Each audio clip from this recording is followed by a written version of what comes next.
Salam, hər vaxtınız xeyir olsun dəyərli izləyicilər. Alma haqqında növbəti videolarımız davam edir. Növbəti çeşidimiz isə Razaqulov çeşididir.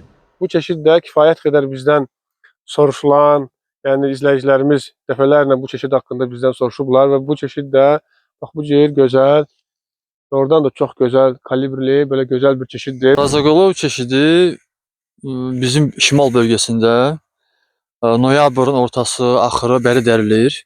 Hələ bu çeşid rəng almayıb.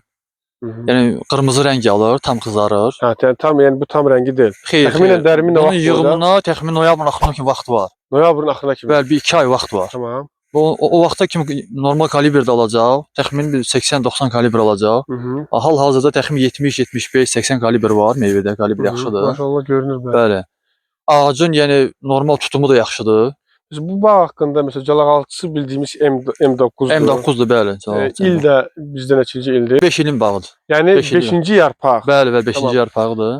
Bu çeşidin özəllikləri nədir? Yəni bu çeşid digər çeşidlərlə nə, yəni müsbət cəhətləri hansılardır? Yəni ümumiyyətlə bazarda necə işləyir, tələbat necə? Çünki ən çox bizdən soruşulan çeşidlər Starnarid, Razaqulov və digər çeşidlərdə növbəti videolar deyəcəyik.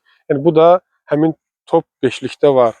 Bəli, Razaqulov çeşidi gec yetişən çeşidlər arasında ən sonda yetişən almadır demək olar ki, noyabrın axırı. Goldendir, Galadır, bunlar avqustun axırı, sentyabrda yetişir. Razaqulov noyabrın axırı yetişir. Yəni bizim şimal, bəli, şimal bölgəsində izləyicilərimizə gəlir biz Qusar rayonundan da, Quba Qusar Xaçmaz bölgələrində. Bəli, şimal bölgəsində. Bəli. Bu noyabrın axırında. Noyabrın axırı, noyabrın ortası, hətta biraz ildən ilə fərqlənə bilər. Bəli, dekabrın əvvəli də ola bilər. Bəli. Noyabr ayına aid çeşiddir, bəli. Bu çeşidin belə ən müsbət cəhəti tonajı qat-qat çox olmasıdır. O bir almalara baxan, tonajı çoxdur. Nəyə görə tonajı çoxdur?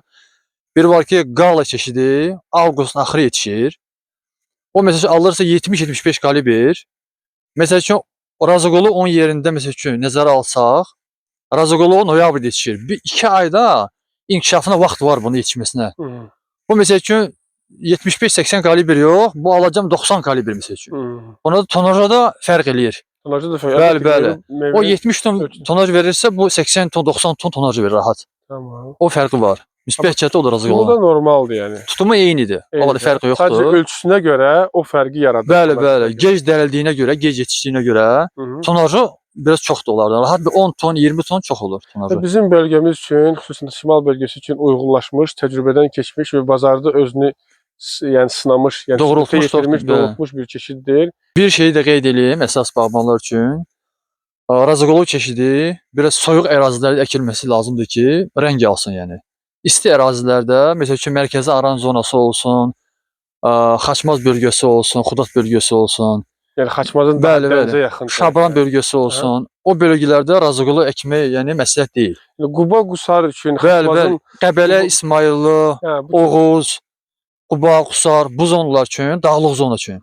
Tam Razaqulov oturmuş yəni. Bəli, bəli, soyuq bölgə lazımdır ki, bu rəng alsın. Yəni soyuğu sevən bir. Bəli, soyuq sevən çeşiddir. Bu ancaq soyuq bölgələr üçündür. Yəni isti bölgə üçün bunu əksəz bu rəng almır. Tonaj alacaqsınız, ancaq rəng almayacaqsınız. Bu da ki, bazar tələbatını ödəməyəcək yəni. Dəyərli izləyicilər, kanala abunə olmağı, videoları bəyənib paylaşmağı unutmayın və növbəti videolarda görüşənədək.